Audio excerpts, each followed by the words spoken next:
Hola, soy Gerardo Berrones, pastor principal de Identidad San Luis. Bienvenido a los recursos digitales de nuestra comunidad. Estás a punto de escuchar un mensaje de nuestra serie sobre el libro de Génesis, el primer libro de la Biblia. Todas las historias que hemos escuchado sobre la historia del inicio de la raza humana, los patriarcas y el pueblo de Israel, las estudiaremos de manera detallada, pero sobre todo aprenderemos cómo se relacionan con nosotros de forma muy práctica y cómo todo siempre apunta a Jesús. Suscríbete a nuestro canal para recibir nuestras actualizaciones. Y también síguenos en nuestras redes sociales, Instagram, Twitter, Facebook y YouTube. Además, puedes contactarnos por correo electrónico en identidadslp@gmail.com. Nos encantará conocerte. Disfruta este mensaje.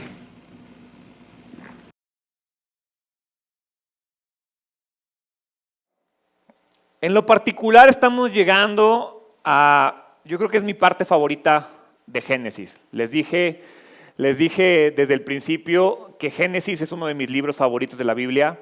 Yo creo que después de la creación, de toda esa parte de la creación, esta parte de José el Soñador, para mí es una parte increíble. Son lo que vamos a estudiar los siguientes meses.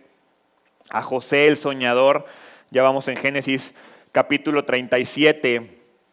Ya nada más nos faltan 13 semanas, se acaba en el 50, ahí la llevamos. Y quiero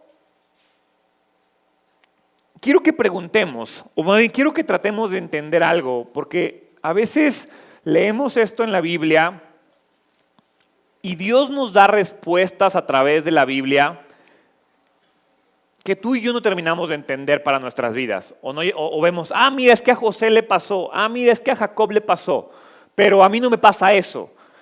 Y quiero que comencemos preguntándonos, ¿por qué Dios se llevó a la tribu de Israel de la tierra prometida a Egipto? O sea, piensa que llevamos cuántas semanas estudiando la historia de Abraham, de Isaac y de Jacob, y de los necios que eran para llegar y permanecer y establecerse en la tierra prometida. Hace 2 semanas vimos cómo finalmente Jacob regresa a la tierra prometida. Pero vamos a aprender a través de la vida de José el Soñador que Dios se los lleva de ahí. Y uno dice, ¿por qué Dios se comporta de esa manera? ¿Por qué Dios no se decide? Se los llevó ahí y luego de ahí se los lleva. Y quiero que te preguntes si tú alguna vez te has sentido igual. Que tal vez te has sentido que estás muy bien con Dios y de repente parece que Dios se mueve. O tal vez parece que te está yendo muy bien en la vida y de repente como que, ¡achis! ¿Qué pasó? ¿Qué perdí? ¿Qué se me fue? Porque Dios nos va a mover de un lugar a otro. Y lo que más nos frustra muchas veces es que no entendemos el por qué lo hace. Y nuestra pelea más constante con Dios es ¿por qué Dios? ¿Por qué Dios no me das esto? ¿Por qué Dios me pasó esto? Sari me decía, es que estas 7 semanas desde que te fracturaste el pie has sido un excelente paciente. Y yo le dije a Sari, ¿sabes qué es lo que me ha ayudado estas 7 semanas? Lo que más me ayudó fue que en ningún momento le pregunté a Dios por qué. En ningún momento me puse a pelearme con Dios porque me mandó a la cama 7 semanas. ¿Sí? Y no es que yo sea superior, es que en realidad cuando me pasó dije, no te voy a preguntar por qué. Simplemente voy a pasar esta prueba y voy a dejar que con el tiempo el por qué se revele solo. Y a lo largo de estas 7 semanas han pasado varias cosas en mi familia, en mi vida, en mi trabajo, en la iglesia, que me han revelado el por qué. El problema es que tú y yo queremos el por qué antes de movernos. Y como Dios no nos lo da, pues Dios nos mueve a la fuerza y después vas a hacer regañadientes y te vas peleando con Dios y estás todo frustrado con Dios porque no te revela el por qué.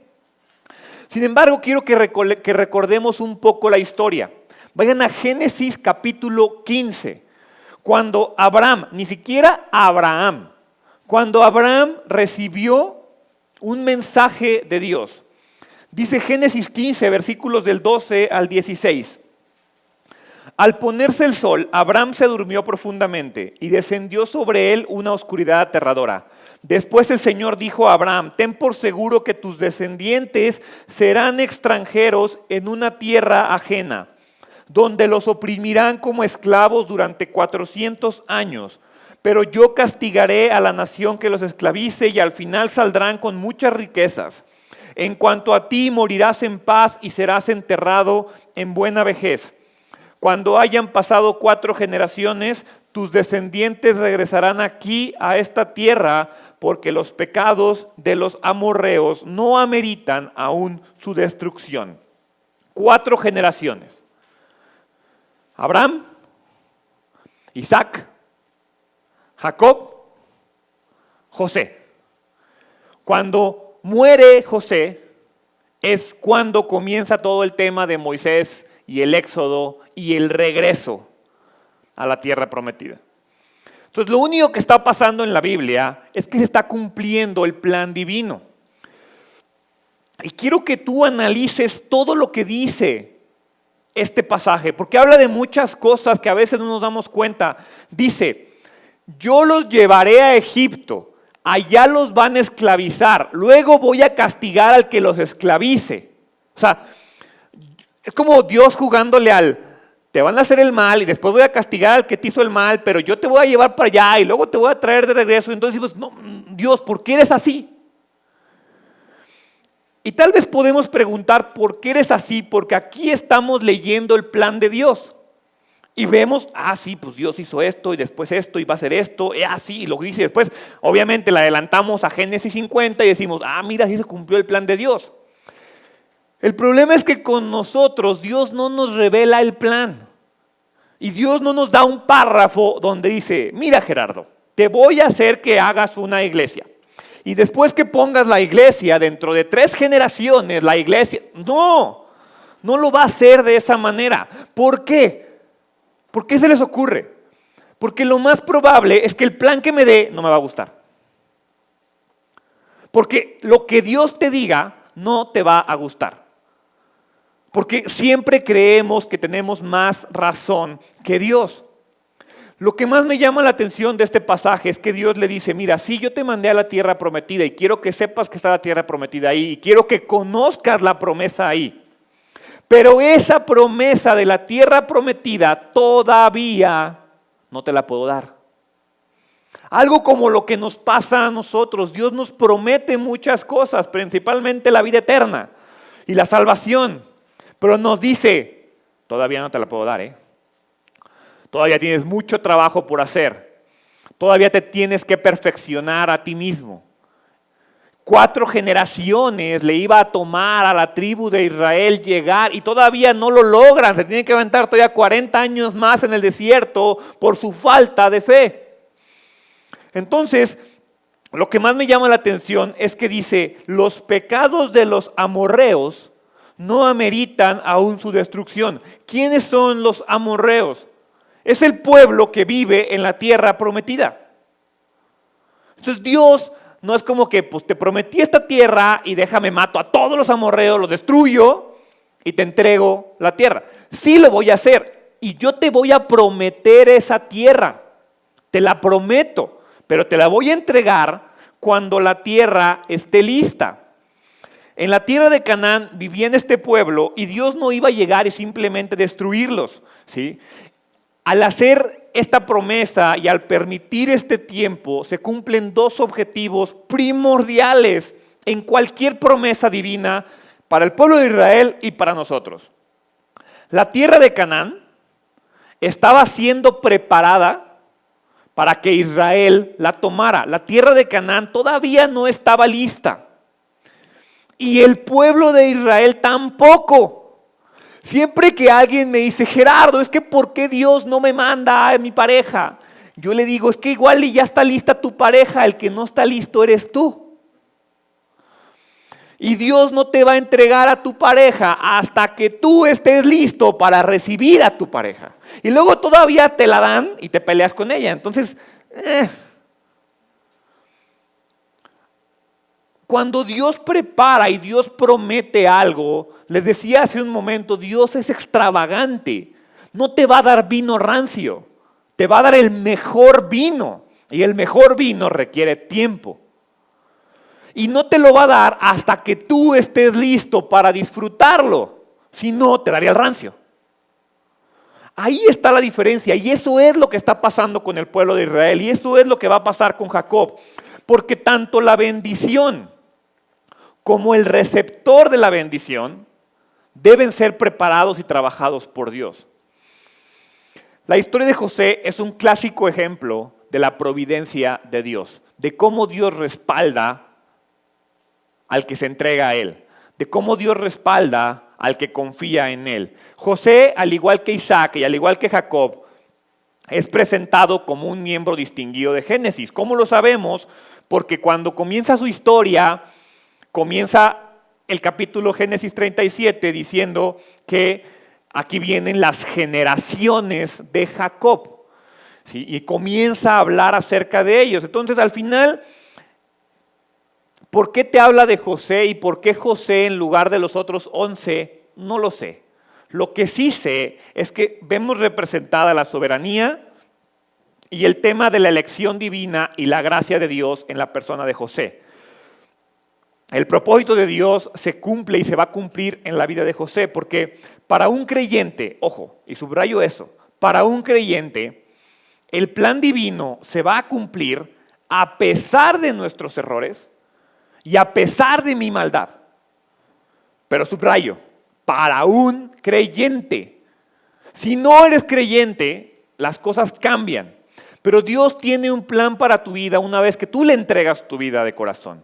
Y entonces va a comenzar a trabajar a pesar de tus errores, con tus fallas.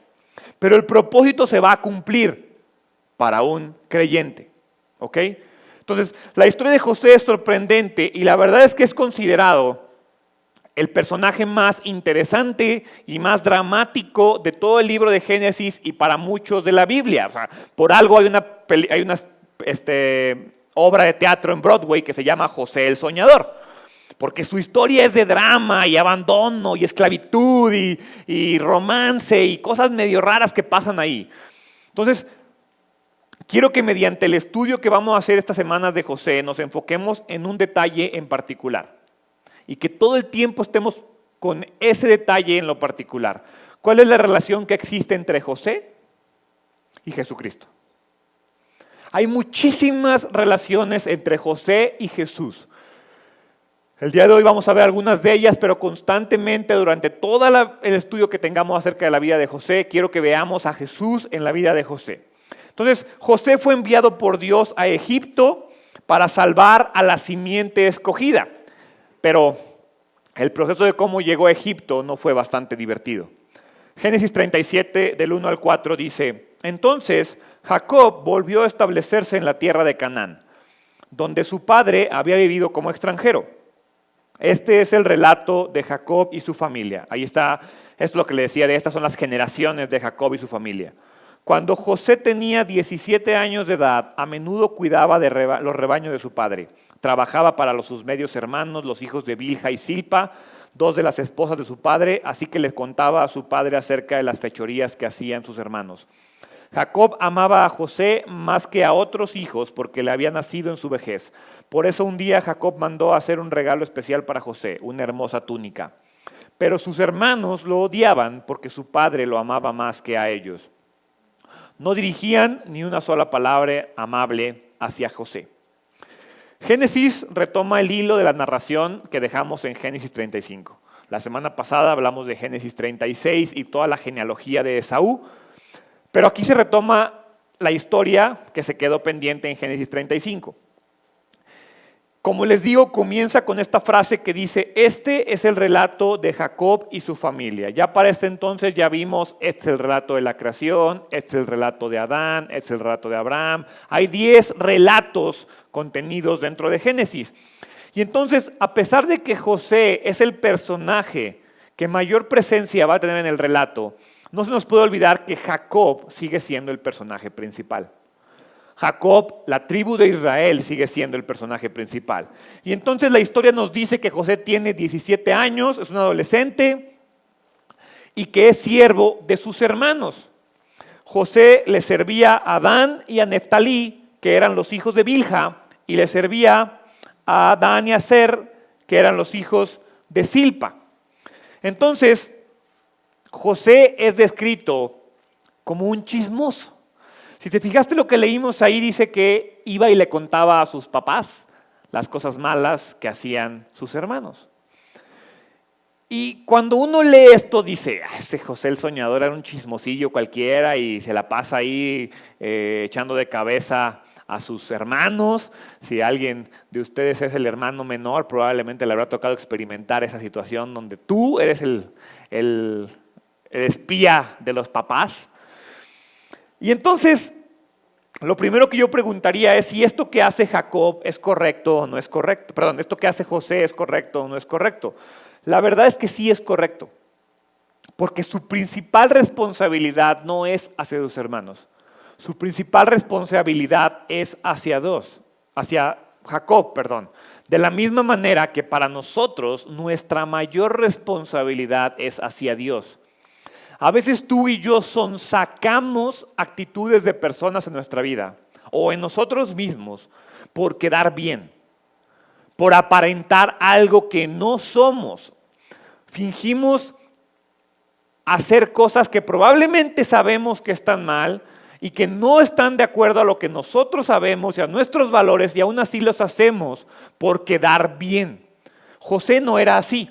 José no le interesaba quedar bien con sus hermanos. Él sabía que él tenía una responsabilidad mayor hacia su padre. Tú y yo tenemos una responsabilidad mayor hacia Dios. No importa con quién quedes mal en la tierra. No podemos quedar mal frente a Dios. Y entonces es evidente, y más allá de que era un chismoso, lo que en realidad salta es la relación que tenía Jacob con José. Era una relación especial. Ellos dos tenían esa relación especial porque los dos eran hombres espirituales. José se comportaba diferente a sus hermanos. Recordemos que los hermanos eran los que habían masacrado al pueblo de Siquem. Eran asesinos, eran ladrones. Jacob no era así. Entonces, al final, como José se comporta diferente, lo que genera es envidia en sus hermanos. Y yo quiero preguntarles si ustedes saben cuál es la definición de envidia. A veces creemos que la envidia es querer algo que los demás tienen. ¿Sí? ¿Estamos de acuerdo? ¿Creemos que es eso? ¿Sí? No. No es eso. Porque el problema no es que queramos tener lo que el otro tiene. La envidia es que no nos gusta que el otro tenga lo que tiene. O sea, si el otro tiene el iPhone con 25 cámaras y el tuyo tiene 24, le tienes envidia. Pero si tú tuvieras el de 25 o él tuviera el de 24, no habría problema, Entonces no es un tema de quiero lo que él tiene. La envidia es no quiero que él tenga lo que tiene.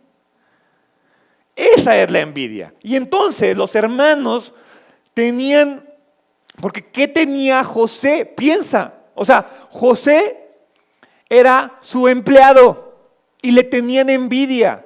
¿Qué tenía José que no tenían ellos? Una relación especial con su padre. Por eso los hermanos lo odiaban. Y entonces, la razón detrás de los chismes de José no era que fuera un chismoso, era que el mal comportamiento de los hermanos ponía en riesgo a toda la familia. Ya toda la familia había tenido que salir huyendo de un lugar por culpa de sus pecados. Entonces José entiende eso y sabe que no va a poner en riesgo a su familia y por eso va con su padre a decirle las cosas que ellos hacen mal. Esta relación que tiene José con Jacob tiene una relación con nosotros mismos, porque tú y yo, al igual que José era siervo de sus hermanos, tú y yo somos siervo de hombres. Los que tenemos un trabajo, los que tenemos un negocio propio, aunque digas que no tienes jefe, pues dependes de las personas que te van a comprar. Si eres un empleado, dependes de tu jefe, o dependes de que se vendan las cosas, o dependes del negocio de tu empresa. Entonces eres siervo de hombres. Sin embargo,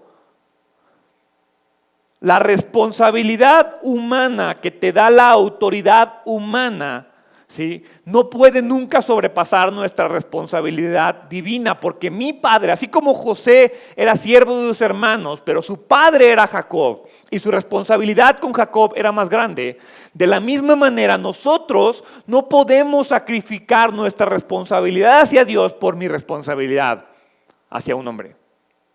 Gerardo, es que en el trabajo, si no hacemos esa tranza, me corren. Renuncia. No te esperes a que te corran. Porque no puedes fallar tú y poner en riesgo tu salvación por una autoridad humana. Al final tu responsabilidad va a ser hacia Dios y Dios no va a decir, ay, mira, es que trabajaba para un gandaya, entonces le vamos a dar chance. No, si tú sabías, pues entonces, miren, yo iba a poner un ejemplo. Mi primer trabajo, yo renuncié a los 3 meses de mi primer trabajo porque la realidad es que no me gustaba la manera en la que mi empleador trataba a los choferes de los camiones. Era un gandalla. Y se lo dije varias veces. No le gustó, no nos llevamos bien y decidí renunciar. Y me quedé, créanme que me frustré mucho porque pasé como 5 meses sin conseguir trabajo. Y entonces dije, eso no está padre. ¿Habré hecho lo correcto? ¿Debí de haber aguantado? En aquel entonces ni siquiera les voy a decir que fue por un tema de Dios, porque todavía ni siquiera era cristiano. Pero fue un tema que yo dije, eso está mal, eso no me gusta ser parte de eso. Entonces, tú y yo a veces sacamos cosas humanas y ponemos en riesgo nuestra espiritualidad y nuestra responsabilidad hacia Dios por quedar bien con la gente. Nuestra relación con Dios siempre va a generar odio hacia nosotros, siempre. Si tú no estás siendo odiado por tu fe, cuestiona tu fe. Y no digo que odio que te quieran matar, pero si no has experimentado rechazo, carrilla, burla de alguien por tu fe, muy probablemente no estás viviendo tu fe como deberías de vivirla. O vives en un mundo totalmente aislado, cristianoide, así heavy. Pero no creo. Entonces, vean lo que dice Gálatas capítulo 3, versículo 27. Quiero que vayamos a Gálatas, porque Jacob le da una túnica a José. Y la Biblia dice que Dios nos reviste a nosotros también. Somos José. Gálatas 3:27. Y todos los que fueron unidos a Cristo en el bautismo se han puesto a Cristo como si se pusieran ropa nueva. La túnica que le dieron a José, que le generaba odio a sus hermanos, es lo mismo que cuando tú te pones a Jesús y te revistes de Él y te comportas como Él, vas a provocar el mismo efecto y la gente no te va a aceptar. Entonces la túnica de José no estaba diseñada para el trabajo. Al contrario, servía para mostrar superioridad. Es el mismo efecto que Jesús causa en nuestras vidas. A la gente no le gusta verte fuerte en tu fe, porque sienten que eres superior y se sienten mal consigo mismos. Entonces continúa el versículo 5, Génesis 37:5. Una noche José tuvo un sueño y cuando se lo contó a sus hermanos lo odiaron más que nunca. Escuchen este sueño, les dijo el presumido este. Resulta que estábamos en el campo atando gavillas de grano, de repente mi gavilla se levantó y las gavillas de ustedes se juntaron alrededor de la mía y se inclinaron ante ella. Sus hermanos respondieron, ¿así que crees que serás nuestro rey, no es verdad? ¿De veras piensas que reinará sobre nosotros? Así que lo odiaron aún más debido a sus sueños y a la forma en que los contaba. Al poco tiempo José tuvo otro sueño y de nuevo se lo contó a sus hermanos. Escuchen, tuve otro sueño, les dijo, el sol, la luna y 11 estrellas se inclinaban ante mí. Esta vez les contó el sueño a su padre, además a sus hermanos, pero su padre lo reprendió. ¿Qué clase de sueño es este?, le preguntó. ¿Acaso tu madre, tus hermanos y yo llegaremos a postrarnos delante de ti? Entonces José ya trae la túnica, ya es chismoso y le agrega combustible a la llama. Oh, fíjense lo que soñé. O sea, al principio el problema era solo con 4 hermanos. Ya aquí la mamá y el papá están involucrados. Jacob ya está solo. Los sueños son una afirmación de que José eventualmente iba a reinar sobre ellos. La promesa está cayendo sobre José. Y entonces estos sueños, lo único que provocan es hacen enfadar a sus hermanos. Pero también sorprende a su papá. O sea, su papá también como que se molesta, pero lo que está generando, o sea, la molestia no es el sueño, ni siquiera la molestia es la actitud de José. La molestia es que estos sueños lo que están haciendo es cambiar la estructura social de esa época. Porque si Rubén hubiera sido el que soñó esto, nadie se hubiera quejado. Rubén era el primogénito. Es normal que los 11 hermanos se postren ante el primogénito Rubén. Entonces, si Rubén no hubiera tenido ese sueño, no hay bronca. Pero como lo tuvo José, el 11avo, ¿cómo es posible? ¿Cómo es posible eso? No es posible, Dios, que él tenga ese sueño. Entonces ni siquiera les molestaba el sueño, les molestaba lo que el sueño representaba. Como a veces pasa contigo y conmigo, cuando eres alguien que vive su fe, no les molesta tu fe. Les molesta que tu fe y tu manera de vivir les muestra lo que ellos están haciendo mal. Ahí está el problema. Y entonces al final el sistema divino siempre va a ir en contra del sistema del mundo. Y eso es lo que está pasando aquí. El sueño de José va en contra del principio preconcebido que tenía esta familia. Génesis 37:11. Sin embargo, mientras los hermanos de José tenían celos de él, su padre estaba intrigado por el significado de los sueños. Entonces Jacob no deja de ser un hombre espiritual. Sí estaba molesto, pero tal vez, al igual que, ¿recuerdan cuando María, la madre de Jesús, dice la Biblia, que guardaba en su corazón lo que veía de Jesús y la manera que Jesús estaba creciendo y desarrollándose? Entonces, como padres, es importante que tú y yo prestemos atención a lo que nuestros hijos están hablando y a lo que nuestros hijos están diciendo. Y aquí vemos cómo José sí se enfada, pero le da importancia, porque tal vez él entiende, a final de cuentas, de qué manera Dios le hablaba a Jacob, le habló en sueños también. Entonces tal vez él está entendiendo que los sueños de José, aunque no le gusta lo que dicen, tal vez lo que está haciendo es revelar la voluntad de Dios en la vida de José. Entonces, él está entendiendo que Dios está hablando a José. Es importante que entienda qué le está queriendo decir. Y entonces el versículo 12 dice: poco tiempo después, los hermanos de José fueron hasta Siquem para apacentar los rebaños de su padre. Cuando ya llevaban un buen tiempo allí, Jacob le dijo a José: tus hermanos están en Siquem apacentando las ovejas. Prepárate, porque te enviaré a verlos. Estoy listo para ir, respondió José. Ve a ver cómo están tus hermanos y los rebaños, dijo Jacob. Luego vuelve aquí y tráeme noticias de ellos. Así que Jacob despidió a José y él viajó hasta Siquem desde su casa en el valle de Hebrón. ¿Alguien se acuerda qué fue lo que pasó en Siquem? No me ponen atención. A ver, chequen los apuntes. En Siquem fue donde violaron a la hija de Jacob, fue donde mataron a todos los hombres después de que los circuncidaron. O sea, es como, ahí cometí un crimen y voy a ver quién me reconoce. Los hermanos de Jacob, de José, mataron a personas en esa región y dicen: ay, ahí vamos a llevar a apacentar las ovejas. O sea, estos cuates, de ese tipo de personas eran todos ellos.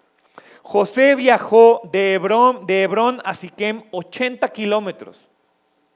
80 kilómetros, porque ahí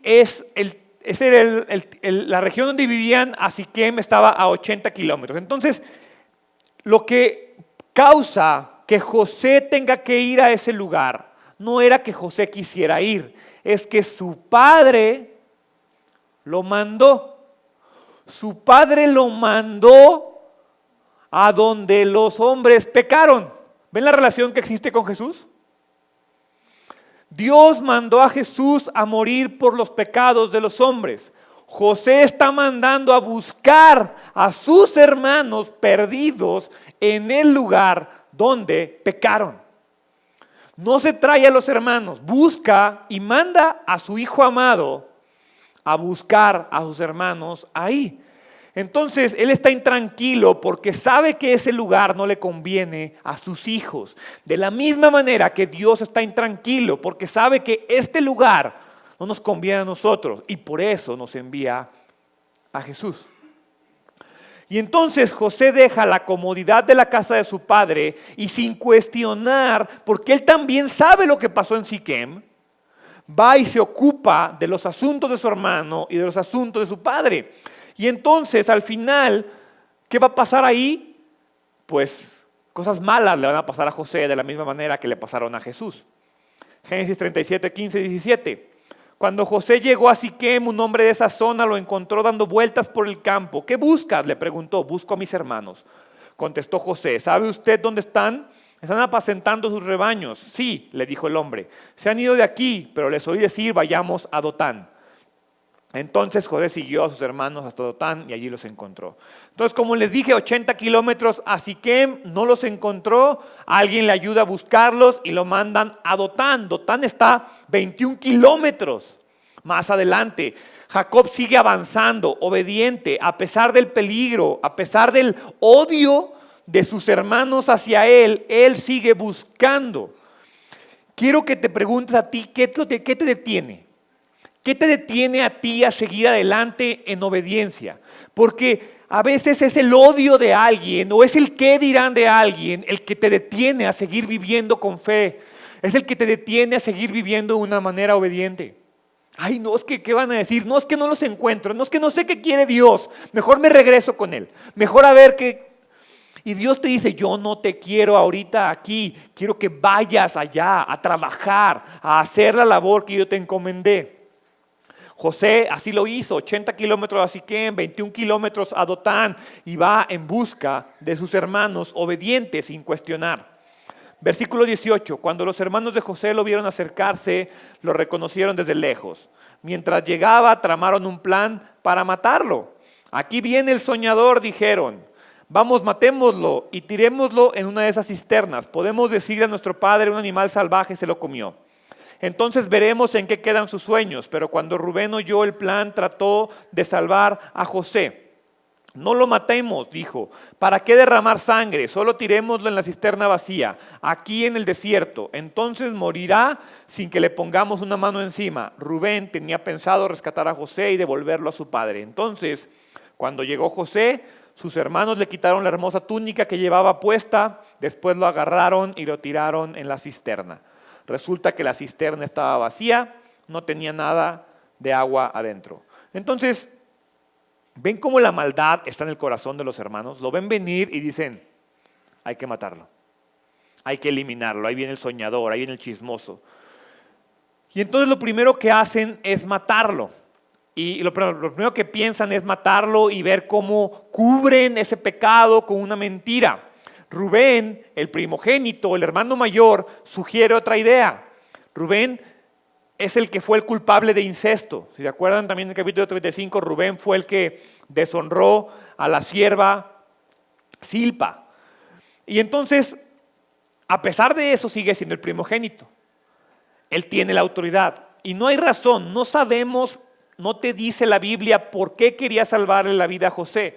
Sin embargo, no importa su buen deseo. Alguien puede decir, mira qué buena onda Rubén que quería salvar a José. No importa su buen deseo, porque al fin de cuentas lo que él hace es hacer un mal para tapar otro mal. O sea, a veces tú y yo creemos que un pecadito no es tan malo como un pecadote. O que con una mentira piadosa se perdona el pecado más grande. Y eso no pasa, Las buenas intenciones no cancelan los pecados. Y entonces los hermanos lo que hacen aquí es que, Rubén, en lugar de oponerse firmemente y decir, hey, no lo podemos matar, eso está mal. Bueno, hacemos como que lo matamos y yo después vengo y lo salvo, y así como que tú y yo vamos al antro y hacemos como que nos ponemos borrachos para quedar bien con todos, pero no tomo tanto porque, ¿sí ven? Rubén es como, sí, sé que está mal, pero no puedo quedar mal con mis hermanos. Mi responsabilidad no es tan grande. Entonces no tengo una responsabilidad con mis hermanos y quiero quedar bien con ellos a pesar de que sé que lo que van a hacer está mal. Así somos tú y yo. Sabemos que las cosas están mal y aún así decimos, bueno, las hago y después le pido perdón a Dios. Bueno, las hago y después veo cómo las remedio. Eso es lo que está pasando aquí. Entonces al final, ¿alguna vez has pensado cómo fue que la descendencia de Abraham, el hombre escogido, puede cometer este tipo de actos? Yo a veces me preguntaba eso, pero la verdad es que es cuestión de irnos más para atrás, porque sí, son descendientes de Abraham, pero también son descendientes de Adán. Y Adán, por culpa de Adán, el pecado entró al hombre. Por culpa de Adán tenemos una naturaleza pecaminosa que está ahí presente. Y se nos olvida que nuestro hogar debería de estar regido por principios divinos. Este hogar, el hogar de Jacob, el hogar de Israel, no está regido por principios divinos. Empecemos porque hay 4 esposas.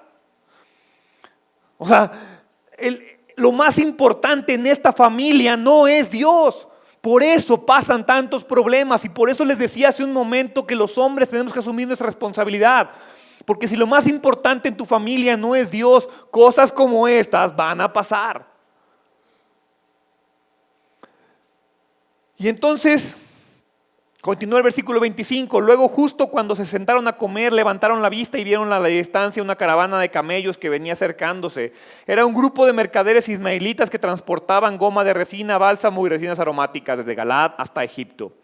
Judá dijo a sus hermanos, ¿qué ganaremos con matar a nuestro hermano? Tendríamos que encubrir el crimen. En lugar de hacerle daño, vendámoslo a estos mercaderes ismaelitas.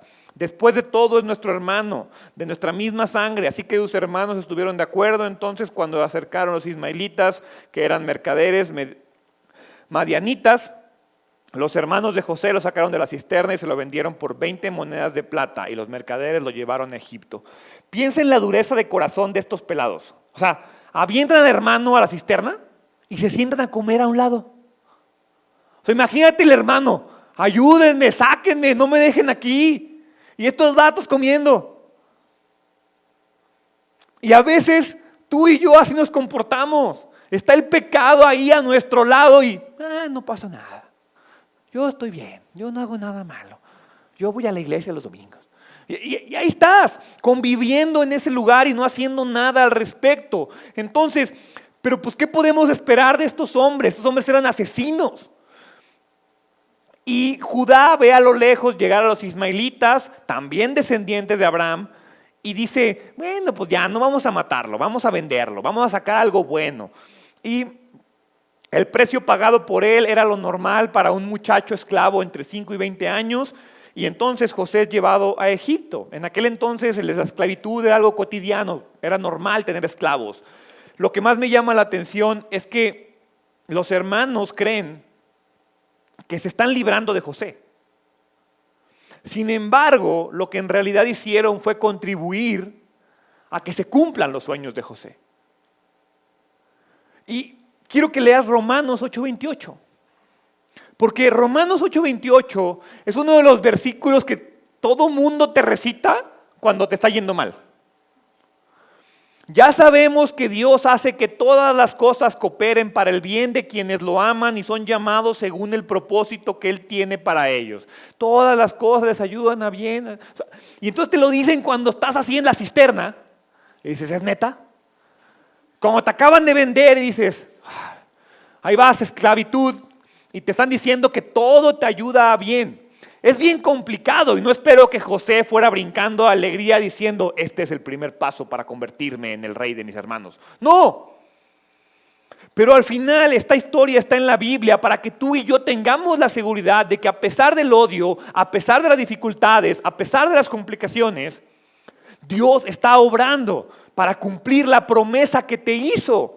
Porque la promesa puede que todavía no esté lista y puede que tú tampoco. Y entonces la promesa está siendo trabajada mientras tú estás siendo trabajada y eventualmente se van a encontrar en el punto cuando tú estés bien y la promesa esté lista. Versículo 29 de Génesis. Tiempo después Rubén regresó para sacar a José de la cisterna. Cuando descubrió que José no estaba allí, se rasgó la ropa en señal de lamento. Entonces Rubén no estaba ahí cuando hicieron la venta. Al ver que José no estaba, él se sintió mal, él sintió el peso. Al final la responsabilidad de los hermanos recaía sobre él. Versículo 30. Luego regresó a donde estaban sus hermanos y dijo lamentándose: el muchacho desapareció, ¿qué voy a hacer ahora? Entonces los hermanos mataron un cabrito y mojaron la túnica de José con la sangre. Luego enviaron la hermosa túnica a su padre con el siguiente mensaje: mira lo que encontramos, ¿esta túnica no es la de tu hijo? Su padre la reconoció de inmediato. Sí, dijo él, es la túnica de mi hijo. Seguro que algún animal salvaje se lo comió. Sin duda despedazó a José. Entonces Jacob rasgó su ropa y se vistió de tela áspera e hizo duelo por su hijo durante mucho tiempo. Toda su familia intentó consolarlo, pero él no quiso ser consolado. A menudo decía: me iré a la tumba llorando a mi hijo. Y entonces sollozaba. Mientras tanto, los mercaderes madianitas llegaron a Egipto y allí le vendieron a José a Potifar, quien era un oficial del faraón, rey de Egipto. Potifar era capitán de la guardia del palacio. Entonces Rubén es evidente que es un hombre débil de carácter. Porque se llena de pánico, se llena de desesperación, piensa qué le va a decir su papá. Y su plan que pensó para tapar un pecado con otro pecado, se frustró, ahora ya no le queda otra más que mentir, y eso pasa en tu vida, ¿eh? A veces dices, voy a tapar este pecado con este pecado y con este pecado, y cuando te das cuenta ya no te queda de otra más que seguir con tu pecado, y ya no te acuerdas en dónde empezó el pecado o cuál fue el pecado original que estabas evitando.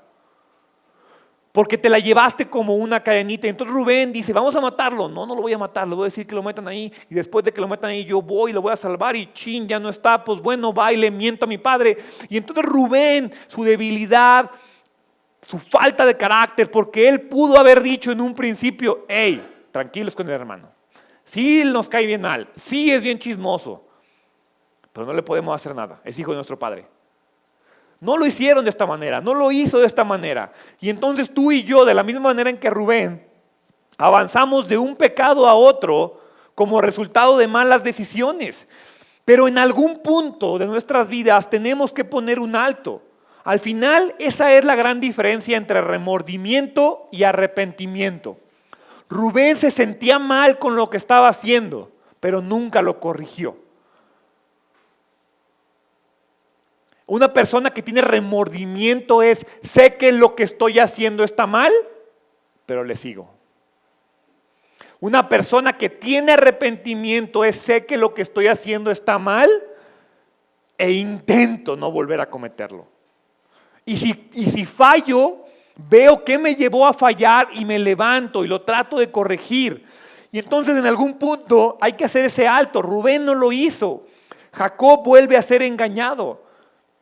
Jacob me llama la atención porque fue engañado por Labán. Fíjense cómo Jacob engañó a Esaú, engañó a Isaac, y ahora él de nueva cuenta está siendo engañado. Las consecuencias de tu pecado, a pesar del plan divino que se está cumpliendo, te van a alcanzar.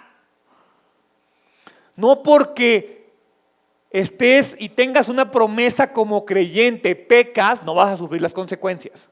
Las consecuencias hay que vivirlas. Al final, los madianitas culminan el negocio y esto lo único que hace es dar el primer paso para mostrar la fidelidad de Dios en la vida de José. Y ahí quiero detenerme, porque piensa esto, este es el primer paso para mostrar la fidelidad de Dios en la vida de José. ¿Cuál? Que tus hermanos te echen una cisterna y luego te saquen y te pongan en venta, en esclavitud. Y entonces tú puedes decir, caray, puede ser que ese problema que tengo ahorita en mi vida, que esa situación complicada que estoy experimentando ahorita, que ese problema que me estoy enfrentando y que no sé por qué Dios me lo mandó, si yo soy un verdadero creyente y alguien preocupado de mi espiritualidad, como lo hizo José, puede ser que esto complicado sea el primer paso del plan de Dios para mi vida. Hay varias cuestiones que quiero enfatizar para terminar. Número 1, este capítulo lo que ilustra claramente es que el pecado es el pecado humano y la gracia de Dios. Es decir, el pecado humano siempre se manifiesta en forma de envidia, ¿sí? Codiciamos cosas, pero envidiamos personas. No importa lo que tú digas, la envidia es la raíz de todos nuestros pecados. La envidia fue la causa raíz que llevó a Adán y a Eva a pecar. Querían ser como Dios. Piensa en todos los pecados que hayas cometido. Todos tienen su fundamento en la envidia. Queremos ser algo que no somos, queremos tener algo que no tenemos, queremos aparentar algo, queremos algo que no nos hemos ganado. Al final todos los pecados están fundamentados en la envidia. Y una cosa tenemos que tener clara, no puede haber paz en una relación si hay envidia. Si Dios fuese lo primero en nuestras vidas, si Dios en verdad ocupara el lugar número 1 en nuestras vidas, no tendríamos razón de experimentar envidia. Entonces, si tú tienes envidia hacia alguien, es porque Dios no ocupa lo número 1 en tu vida. Porque si Dios ocupara el lugar número 1, no hay espacio para nada más en tu vida. La única manera de vencer el pecado de la envidia es por medio de la gracia. ¿Cómo están tus niveles de envidia? Quiero que pienses eso. ¿Qué deseas que el otro tiene? ¿O qué deseas que el otro no tenga y que tú quieres? Cuando la envidia nos llena, como llenó a José y sus hermanos, nos lleva a tomar decisiones que normalmente no tomaríamos. Cuando la envidia ataca, nos lleva a comportarnos como personas que no somos. O saca a la persona verdadera que hay en ti. Por esto te digo que la única manera de vencer el pecado de la envidia es por medio de la gracia. Solo a través de nuestra fe y de entender que Jesús nos puede dar las herramientas podemos vencer este pecado. Y la lección número 2 es que Dios tiene un control soberano de tu vida. Toda la vida de José lo vamos a ver. Es una ilustración de cómo Dios actúa en el universo. José tiene muchas relaciones con el Mesías, con Jesús. Dios lo planeó de esa manera. No es un error. Piénsalo. Ambos tienen un afecto y una comunión especial con su padre. Ambos fueron rechazados por sus hermanos. Ambos fueron humillados. Y ambos fueron restaurados. Al final, hay algo que nos tiene que llenar de paz. Dios sostiene y Dios protege y Dios guarda a los suyos. Si tú eres de Dios, tienes que tener paz. Esta promesa te debe de llenar de paz. La vida de José es maravillosa. Y en las semanas vamos a ver cómo lo meten a la cárcel, lo abandonan, lo engañan, mienten a través de su vida. Pero es maravillosa porque nada de lo que pasó en su vida pasó por el azar. Es decir, los maltratos, las humillaciones no se le escaparon a Dios. No fueron errores de Dios. Todo fue parte del plan divino que le prometieron a Abraham 4 generaciones antes. Pero es que ¿por qué Dios lo hace? Mira, no te preocupes por qué Dios lo hace. Preocúpate porque al final, como José, seas restaurado. Todo es parte del plan de Dios. Lo mismo aplica para tu vida. Mira, no sé cuál sea el problema o la situación complicada que puedas estar experimentando hoy.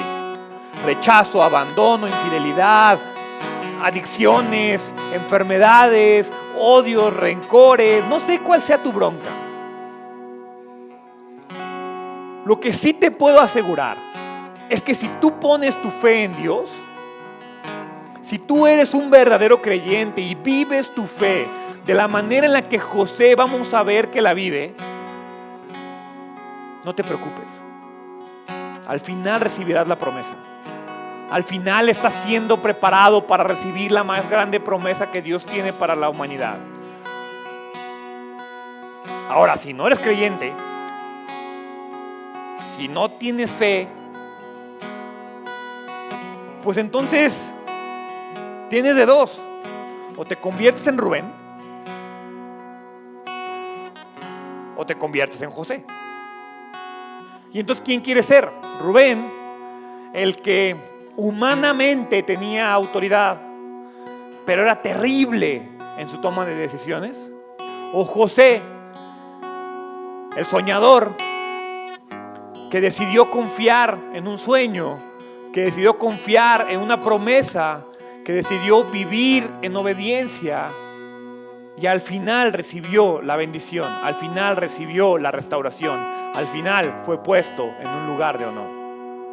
Entonces hoy quiero que cierres tus ojos y pienses, ¿quién eres tú? Pero más allá de quién eres tú, quiero que pienses quién quieres ser. Hoy estás a tiempo de convertirte en José. Y de que sea lo que sea que esté pasando en tu vida, se convierta en algo para tu bien. Dios, te doy gracias. Gracias porque sé que sin importar lo bueno o malo que pueda estar pasando en mi vida, tú tienes el control. Sé que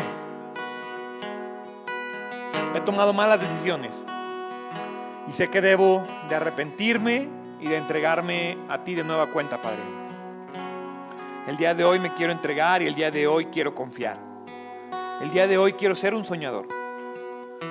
El día de hoy quiero que me des esa túnica, que me revistas con tu Hijo Jesús, que tu Espíritu Santo me llene. Hoy quiero caminar, Padre, y sin importar que el mundo me odie, quiero tener una relación especial contigo. Quiero caminar confiado a pesar de las dificultades. Quiero caminar confiado a pesar de la adversidad. Dios, te entrego mi vida para que hagas lo que quieras con ella. Confío en ti, en tu soberanía y en tu poder. En el nombre de Jesús. Amén. Te invito a que te pongas de pie.